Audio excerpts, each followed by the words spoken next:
नमस्कार, आप देख रहे हैं livecities.in। नमस्कार, मैं हूं अभिषेक चंद्रा और आप देख रहे हैं livecities.in। बिहार की राजनीति में एक बड़ा नाम है डॉक्टर रंजन प्रसाद यादव। रंजन प्रसाद यादव, जो कि एक समय में लालू यादव के काफ़ी करीबी थे, आज उनके घोर विरोधी हैं। आज इन्होंने पटना में अपने यादव जागरण मंच का एक बड़ा प्रतिनिधि सम्मेलन किया। काफ़ी बढ़िया रिस्पांस था। आज हमारे साथ livecities.in के स्टूडियो में खुद रंजन प्रसाद यादव मौजूद हैं। बात करेंगे इनसे बिहार की राजनीति पर और लालू प्रसाद यादव पे। रंजन जी, बहुत स्वागत है आपका livecities.in पर। हमें ये बताएं, यादव समाज एक प्रगाढ़ समाज है, एक एकजुट समाज है। क्या जरूरत आन पड़ी आपको यादव समाज में फूट डालने की? फूट डालने का सवाल नहीं है, नाम ही है इसका यादव जागरण और 2004 में बना। इसकी क्यों आवश्यकता पड़ी? वही सवाल, क्या आवश्यकता पड़ी? इसलिए आवश्यकता पड़ी कि ये सही है कि देखिए, यादव पॉलिटिकल कास्ट है और अकेला सभी जातियों में सबसे अधिक संख्या में है यादव, जिसकी संख्या लगभग 16%। हम सबों का मानना है कि साहब, आज़ादी के 70 वर्ष हो गए, देश की तरक्की हुई, देश के प्रदेशों की तरक्की हुई, हर जाति और धर्म की तरक्कियाँ हुई। तरक्की का मतलब एजुकेशन मिला, रोजगार मिला, व्यवसाय मिला। उस तुलना में बिहार जो अवसर मिला, उस अवसर के अनुसार यादवों को नहीं मिल सकता। जैसे आप आइए एजुकेशन,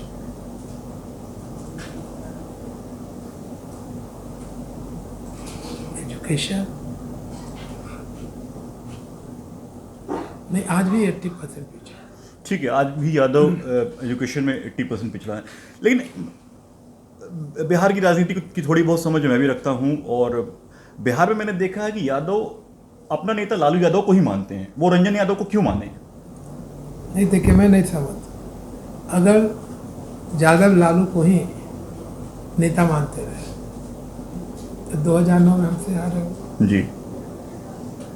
उसके बाद 2010 में जो चुनाव हुआ बिहार में, 243 सीट से मात्र 22 सीट है, 22 सीट्स, उसे मात्र 12 है। याद है मैं। जबकि 243 विधानसभा में यादवों की संख्या 100 विधानसभा में 50 से 1 लाख है। ठीक है, उसके बाद 100 में लगभग 30,000 से 50,000 और बाकी बच्चों में 20,000 तो है। तो क्या आज का जो बिहार का यादव समाज है, ये लालू यादव से क्रोधित है, शिकायत है, या फिर लालू यादव के साथ नहीं है? क्या मानते हैं? देखिए, ऐसा है ना कि अवसर बहुत मिला ना। ठीक है, 90 से 95 15 वर्ष राज किए। ठीक है, मुख्यमंत्री बने, उनकी पत्नी बनी, लेकिन 15 वर्षों की उपलब्धि क्या हो? आदमी आशावादी है ना। आज नहीं हुआ कल होगा, कल नहीं परसों होगा, परसों नहीं परसों होगा। लेकिन 15 वर्षों की लालू प्रसाद जी की क्या उपलब्धि है? नहीं, ये तो डॉक्टर रंजन यादव बोल रहे हैं ना, जो बिहार का आम यादव। तो मैं आपको भाई, मैं तो प्रमाण दे रहा हूँ। अब आपके कहने से या मीडिया के कहने से और लोगों के कहने से मैं नहीं मानूंगा ना। हम तो रिजल्ट बता रहे हैं, हम तो साइंस के विद्यार्थी हैं। सोडियम पोटासियम का क्या कैरेक्टर है किताब में है, बाकी फील्ड लाइन में क्यों जाता है करने? आप कह सकते हैं लालू लालू, मैं नहीं कह सकता ना। मैं तो उदाहरण दे रहा हूँ कि स्थिति ये थी 2010 में कि लालू प्रसाद जी के यहाँ कोई जनता के द्वारा चुना हुआ प्रतिनिधि नहीं था। कहाँ आ रहे थे? मधेपुरा में आ रहे थे। कहाँ आ रहे थे? 2009 31 पाटलिपुत्रा में आ रहे थे। कौन पाटलिपुत्रा? जहाँ 10 लाख, पटना जिला में लगभग 10 लाख यादव, 4 लाख यादव। इसलिए आप जो कह रहे हैं कि सब ऐसा बोलते हैं। आज के आपके प्रतिनिधि सम्मेलन का उद्देश्य क्या था? हमारा प्रतिनिधि यादव जगह प्रतिनिधि सम्मेलन का उद्देश्य हमारा नहीं, बल्कि वही जो यादव जागरण मंच, जो बटे हुए प्रदेश, आपको ये भी पता होगा बिहार 54 जिले का, बिहार हमारे लात पे बटेगा, किसने बांटा? नहीं तो उस समय तो आप भी तो थे ना लालू यादव के साथ में। अरे हमको तो पार्टी से निकाला वो। नहीं ठीक है, आपको नहीं जानते तो ये भी जाने क्यों निकाला, क्यों निकाला?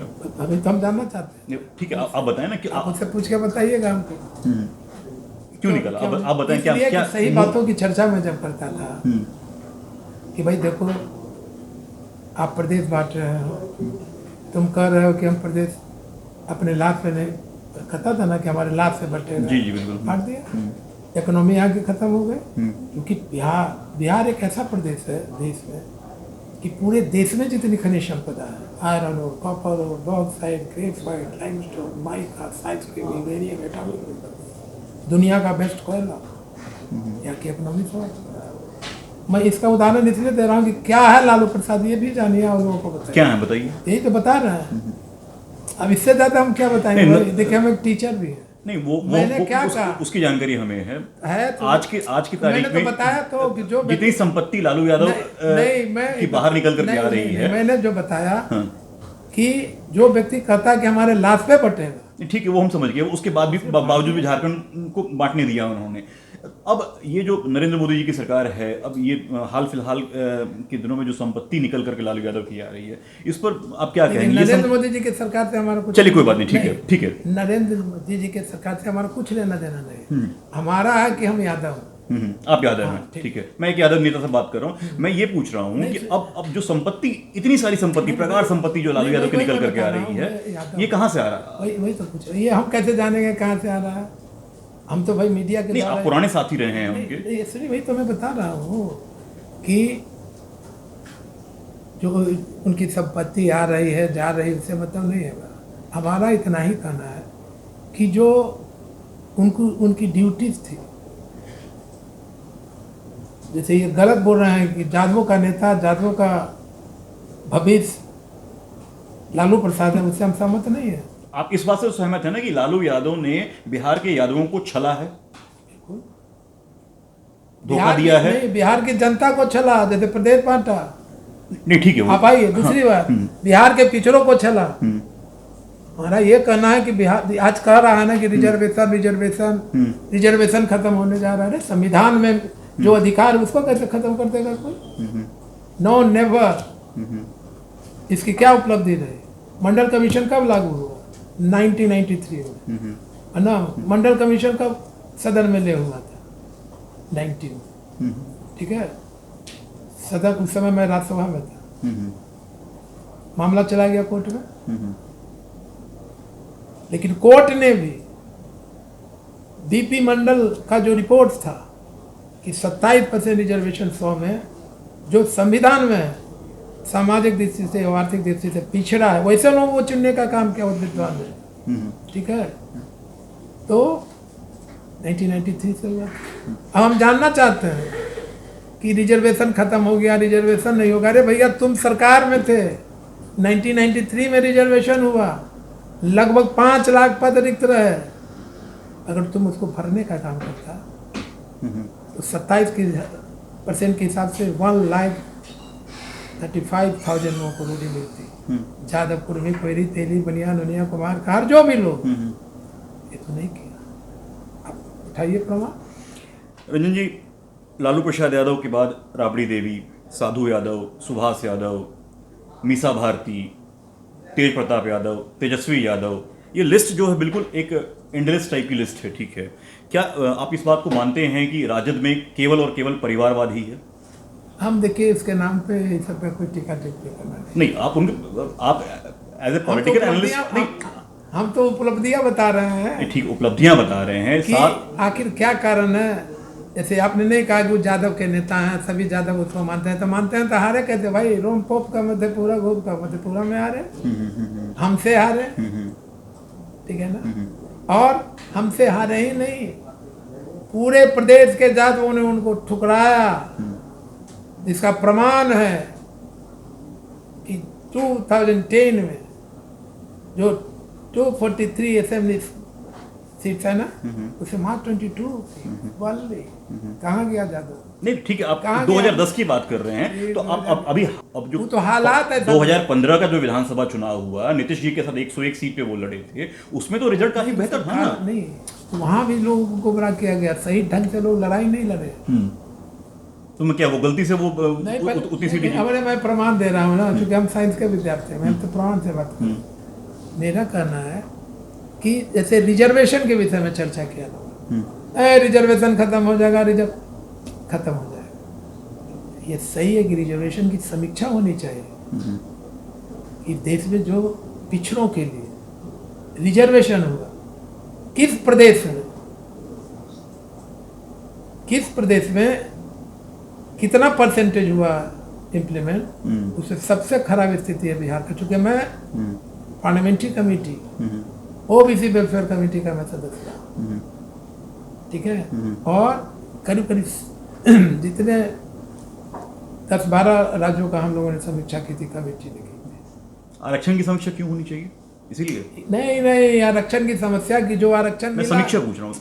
समीक्षा वही तो बोल रहे हैं, समीक्षा इसलिए होनी चाहिए कि जो मिला लालू के रिजिम में ही नहीं मिल पाया, अब वो रिजर्वेशन की बात कर रहा है, तो इसलिए इस समीक्षा होनी चाहिए, उस पर इंक्वायरी होनी चाहिए, सच्चाई सामने आनी चाहिए कि अगर रिजर्वेशन हुआ तो आपने 5 लाख पद रिक्त रहे, इसका मोटा मोटी प्रमाण मैं दे सकता हूँ, ठीक है।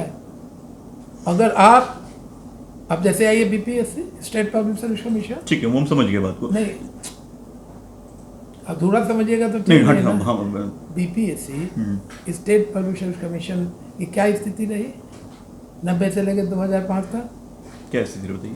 स्थिति यही तो रही कि 15 बार में 5 बार में इंटरव्यू ठीक से नहीं हो सका, और हुआ भी तो इतनी अनियमितताएं बढ़ती गई कि तीनों जो चेयरमैन बने कैसे बने पेपर में पढ़े, हम अपने जुबान से बात नहीं कर सकते।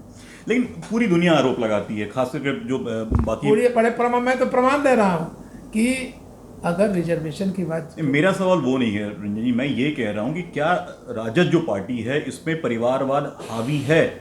अब ये तो सुनिए, ये आप भी देख रहे हैं, लोग भी देख रहे हैं, हम इस पे कोई टीका टिप्पणी इससे टिप्पणी करने में आप क्यों बच रहे नहीं, हैं? हम क्यों नहीं। 7-8 सदस्य हैं जो कि एक्टिव पॉलिटिक्स में हैं उस परिवार से, और विपक्ष खास करके भाजपा हमेशा आरोप लगाता है। पार्टी नहीं है, देखिए जैसे टाटा एंड को, बिरला एंड को, अंबानी एंड को है ना, उसी तरह लालू एंड को है। क्या प्राइवेट लिमिटेड कंपनी है? तो दिया मैं बताया तो कि टाटा एंड को, बिरला एंड को है ना, उसी तरह लालू एंड को है, लालू एंड कंपनी है। हाँ। चलते चलते आखिरी सवाल, मतलब लालू यादव का आरोप ये लगता है कि जो भी संपत्ति उन्होंने अर्जित की, और धीरे धीरे खुलासा भी हो रहा है, ये सारी संपत्ति 90 के दशक में जो शुरुआती उनके कार्यकाल थे उसी समय अर्जित की गई थी। उस समय रंजन यादव भी लालू यादव के साथ थे।